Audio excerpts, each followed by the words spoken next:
Good afternoon, everyone. Welcome to the practical session of agro processing management.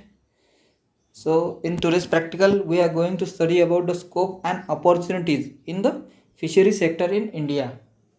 So, which are different opportunities in the fishery sector in India? So, in the last practical session, we discussed about the rice processing, and before that, we studied about dal processing. So, today we will discuss about the fishery sector in our country. So, as we all know, the coastal area of our country is wide. So, we having a coastline of 7,516 kilometer. So, our country having the coastal area of 7,516 kilometer. So, out of which 5,422 kilometer of mainland coastline and 1,197 kilometers of Indian आईसलँड्स.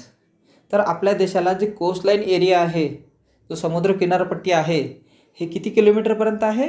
7,516 kilometre. त्यापैकी जो mainland कोस्टलाईन आहे हे किती आहे? 5,422 means 5,422 kilometre and 1,097 kilometres of Indian Iceland.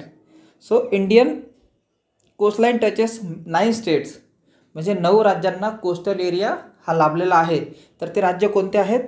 Gujarat, Maharashtra, Goa, Karnataka, Kerala, Tamil Nadu, Andhra Pradesh, Odisha, West Bengal and 2 union territories, that is Daman and Diu and Pondicherry. तर ह्या 9 राज्यांना coastal line ही लाभलेली आहे, ज्यामध्ये फिशरीजचा जास्तीत जास्त स्कोप आहे.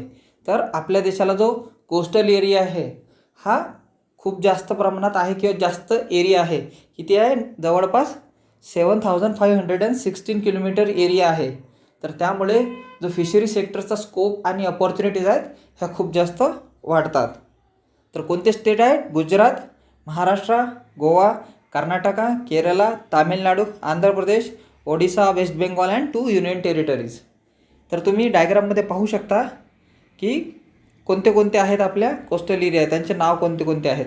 तर Kutch, then Kathiawar, Konkan coast area, then Malabar coast, then Cape Comorin, then Coromandel coast, then northern Circars, then Utkal pens.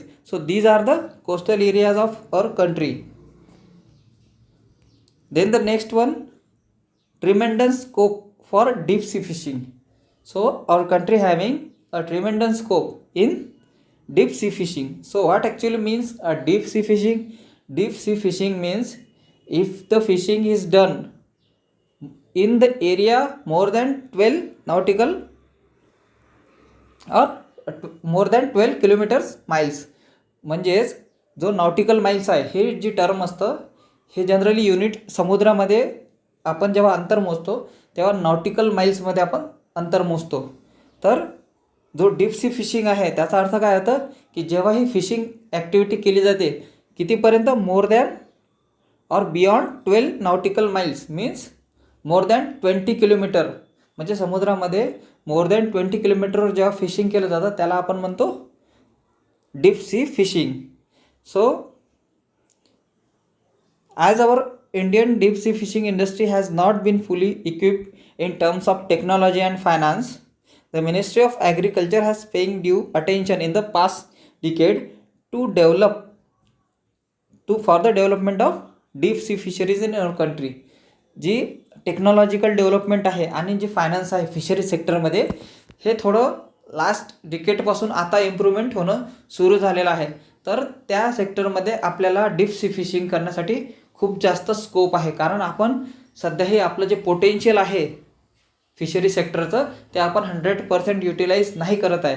तर त्यामुळे जर आपण टेक्नॉलॉजिकल आणि फायनान्शियल इम्प्रूव्हमेंट केली फिशरी सेक्टरमध्ये तर आपण बियॉन्ड 12 नॉटिकल माइलसुद्धा फिशिंग करू शकणार आणि आपलं प्रोडक्शन वाढवू शकतो फिशरीजचं. So tremendous scope in deep sea fishing. Then the next point is huge fish consuming population. So the peoples or the population living in coastal area consuming fish products mostly. So Tripura and Lakshadweep have been identified as maximum fish consuming states in India. तर लक्षद्वीप आणि त्रिपुरा ह्या 2 राज्यामध्ये भारतात सर्वात जास्त fish product हे consume केले जातात. ह्या गोष्टी तुम्ही लक्षात ठेवा, कारण ह्या गोष्टी तुम्हाला ऑब्जेक्टिव्हमध्ये सुद्धा एक्झाममध्ये येऊ शकतात. So which are 2 states, Tripura and Lakshadweep, have been identified as maximum fish consuming states in India. So these are followed by other states like Goa, Arunachal Pradesh, Kerala, Andaman Nicobar and Dadra Nagar Haveli. तर याच राज्यासोबतच जे काही दुसरे राज्य आहेत, गोवा, अरुणाचल प्रदेश, केरला, अंदमान निकोबार अँड दादरा नगर हवेली, तर या राज्यामध्ये सुद्धा काय होतं, जास्तीत जास्त फिश कन्झ्युमिंग आहे. So in Arunachal Pradesh, the rural consumption is about 2.18 kg per person, is more than the urban consumption of 1.119 kg per person. तर जे अरुणाचल प्रदेशमध्ये कन्झम्पशन आहे फिश कन्झम्पशन, ते मॅक्झिममली रुरल एरियामध्ये 2.18 kg पर पर्सन आहे, जे अर्बन एरियापेक्षा जास्त आहेत. अर्बन एरियामध्ये किती आहे fish consumption? 1.119 kg per person. So in the coastal area, maximum population consuming the fish products. That's why it increases the scope of fishery sector in our country. Then export potential. The fish product having immense export potential and it can earn a foreign exchange. The Marine Products Export Development Authority, that is MPEDA, was set up in 1972. 1972ला एम्पेडा ही एक organisation तयार झाली, जी आपल्या पार्लमेंटने 1972ला तयार केली होती. So MPEDA is given the mandate to promote the marine products industry with special reference to export from the country. तर MPEDA ही जी authority आहे, हे मॅक्झिममली वर्क कशावर करतं, ही जे फिश प्रोडक्ट्स आहेत, फिश किंवा फिश रिलेटेड प्रोडक्ट्स आहेत, तर त्याचं एक्सपोर्ट किंवा ऑल मराईन प्रोडक्ट जेवढी आहे त्या मराईन प्रोडक्ट्स एक्सपोर्टवर जास्तीत जास्त लक्ष देण्यासाठी ही एजन्सी आहे. त्याला म्हणतात MPEDA, that is the marine products and export development authority. तर तुम्हाला हा फुल फॉर्मसुद्धा लक्षात ठेवावा लागणार.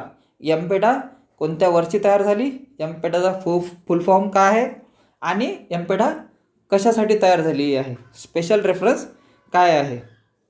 So it is investigated that this organisation would take all the activities to develop and augment the resources required for promoting the exports of all variety of fishery products known as commercially. त्याला म्हणतात shrimp, prawns, lobster, crab, fish, shellfish and other aquatic animal or plants. So MPEDA is the nodal agency for holistic development of seafood industry in India to realize the full export potential of nodal agency.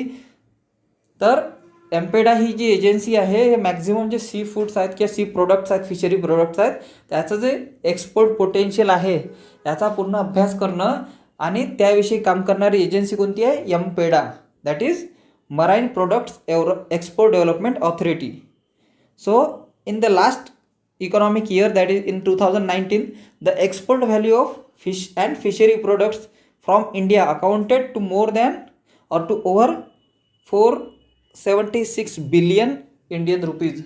तर 2019मध्ये जवळपास 476 billion रुपीजचं turnover झालेलं आहे. म्हणजे तेवढं आपण export केलं, एवढ्या रुपीजचं आपण एक्सपोर्ट केलं. तो 2018मध्ये आपलं जे एक्सपोर्ट होतं हे होतं 476. So slightly more as compared to 2018. So you can see in the graph last 10 year export or earning from the export of fishery products from 2010 to 2019. So fishery sector has an immense scope in earning foreign exchange. So more than 3 to 4% of the total GDP or total export is having the part from export of fishery sector. म्हणजे जो आपला total export होणार देशाचा, त्या total एक्सपोर्टपैकी जवळपास 3 ते 4% हा contribution GDPमध्ये आपल्या कशाचं असतं, फिशरी सेक्टरचं असतं. Then the next point is low wage rate. तर लो वेज रेट म्हणजे जे कमी सॅलरी दैनंदिन जे पगार दिले जातं त्याला आपण काय म्हणतो, वेज, जे डे बेसिसवर दिलं जातं. तर आपण फिशरी सेक्टरमध्ये जर विचार केला, so injuries and fatality rate are much higher in fishery sector. जो जास्तीत जास्त इंजरीज होतात ह्या जास्तीत जास्त फिशरी सेक्टरमध्ये खूप जास्त होतात as compared to the wage provided to the labourers. म्हणजे जे फिशरी सेक्टरमध्ये लेबर्स आहेत तर त्यांना जे वेज दिलं जातं पर डे, तर हे वेज त्यांना जे इंजरीज होतात आणि जे काही समजा त्यांच्या फॅटॅलिटी रेट्स आहे हा जास्त आहे. तर त्यामुळे जर फिशरी सेक्टरमध्ये लेबर्सला जास्तीत जास्त वेज जर त्यांचा दिला गेला तर फिशरी सेक्टरमध्ये लेबर्स हे अट्रॅक्ट होणार आणि फिशरी सेक्टरची ग्रोथ होणार. तर according to the injury rate and fatality rate त्यांना वेजेससुद्धा त्या प्रकारचेच दिले गेले पाहिजेत. Then the next one is foreign investment. So in the recent past the fisheries industry has been growing considerably on consistent basis. तर आपण आताच पाहिलं होतं की आपण एक्सपोर्ट किती करत आहोत, किती रुपीजचं एक्सपोर्ट करत आहोत. त्यामध्ये आपण पाहिलं की आपली जी फिशरी सेक्टरची ग्रोथ आहे ही कन्सिस्टंट आहे. Okay, so it has also caught and attention of foreign investor. तर त्यामुळे काय झालं की जे फिशरी सेक्टरची आपली डेव्हलपमेंट झालेली आहे आपल्या देशामध्ये आणि जो वाईड कोस्टल एरिया आपल्या देशाला लाभलेला आहे, त्यामुळे जे फॉरेन इन्व्हेस्टर आहेत हे जास्तीत जास्त आता बिझनेससाठी आपल्या देशाकडे पाहत आहेत. आणि जो आपला FDI आहे, फॉरेन डायरेक्ट इन्व्हेस्टमेंट, ही सध्या सेंट्रल गव्हर्नमेंटने 100% केलेली आहे. त्यामुळे कोणताही देश आपल्या देशामध्ये इन्व्हेस्टमेंट करू शकतो. So several foreign investors are now investing in the fishery industries in India for its potential to offer them immense return. कारण जे जास्तीत जास्त प्रमाणात आपल्या फिशरी सेक्टरमधून त्यांना जास्तीत जास्त प्रॉफिट होऊ शकतं, म्हणून फॉरेन इन्व्हेस्टमेंट जी आहे ही दिवसेंदिवस आता वाढत आहे. Another reason for foreign investor to invest in the industry is the easy availability of infrastructural facility. The liberalized policy of the government is another vital factor for the fisheries industry to attract new foreign investment. आणखी एक कारण जर सांगायचं झालं की जे foreign investor आहेत हे अट्रॅक्ट होत आहे, तर आपल्या ज्या पॉलिसीज आहेत ह्या पॉलिसीज इझी आहेत. आपल्याकडे जे इन्फ्रास्ट्रक्चर फॅसिलिटीज अवेलेबल आहेत ह्यासुद्धा जास्त प्रमाणात आहे. तर त्यामुळे जे इन्व्हेस्टमेंट करणारे बिझनेसमॅन राहणार तर त्यांना आपल्या देशामध्ये इन्व्हेस्ट करताना जास्तीत जास्त रिटर्नसुद्धा मिळू शकतो आणि इन्फ्रास्ट्रक्चर फॅसिलिटीसुद्धा ऑलरेडी अवेलेबल आहेत. That's why it creates a immense scope and opportunities for the foreign investor also. So thank you and thank you for watching video.